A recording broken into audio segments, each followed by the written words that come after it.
Which team should have the honor of becoming the first ever WWE Women's Tag Team Champions? Well, that's a great question. You have so many different tag teams in the women's division going on right now.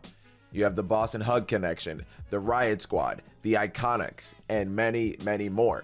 But which team deserves to earn the titles first?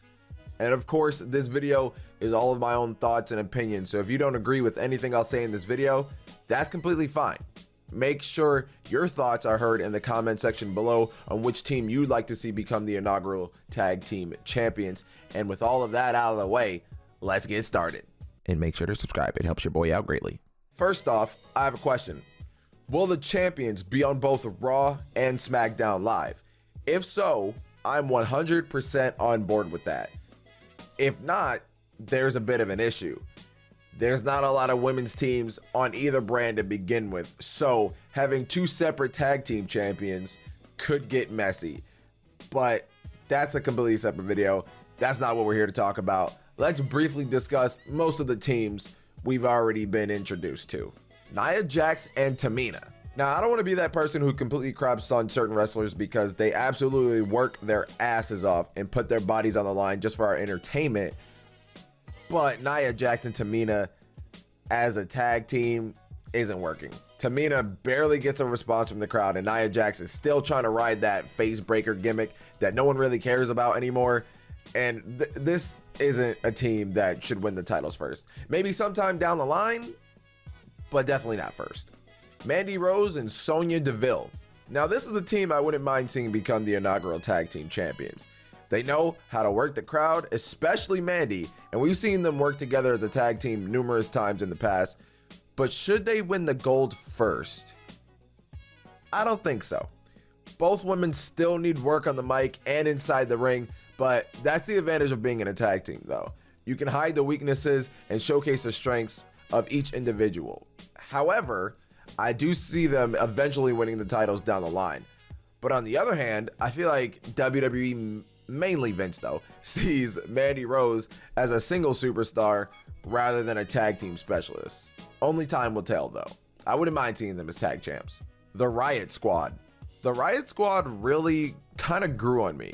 I wasn't that much of a fan of the group when they first debuted on the main roster, but as time went on, they started to show how well they work together. You know, they put on good matches against Natalya, against Sasha Banks and Bayley, and more actually. It also helps that they're very close friends in real life as well, making this faction even more believable and kind of fun to watch. You have Ruby Riott, the sadistic leader of the group. Then you have Sarah Logan, the powerhouse of the group.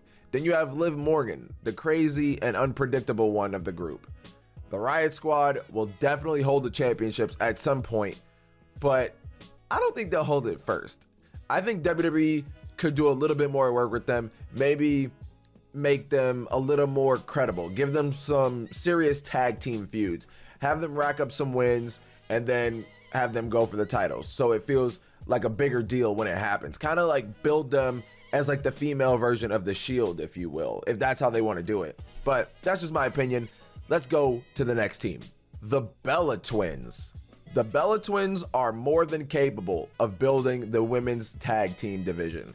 Both Brie and Nikki have had successful careers in the WWE so far. They know how to get reactions from the crowd, whether that's good or bad reactions. The Bellas could come back as heels or faces. Even though they work better as heels, they can do either one perfectly. On the other side of the coin though, Nikki and Brie have been doing a lot of work outside of the WWE and would more than likely become part-time champions like Brock, and I don't think we want that. That could also lead to ring rust, which Brie showed a lot of when she returned a couple months ago. I personally think, as great as the Bella Twins are, WWE should let the younger talent get this prestigious accomplishment first. That now leaves us with the Boss and Hug Connection, also known as Sasha Banks and Bayley, and the Iconics. Let me get this out of the way. Between these two teams, they both deserve this honor, but there can only be one inaugural winner. I have no clue how WWE is going to decide the winner, and what I mean by that is by the match stipulation. Will the championships be awarded to a team? Will they be vacant in a tournament? Who knows?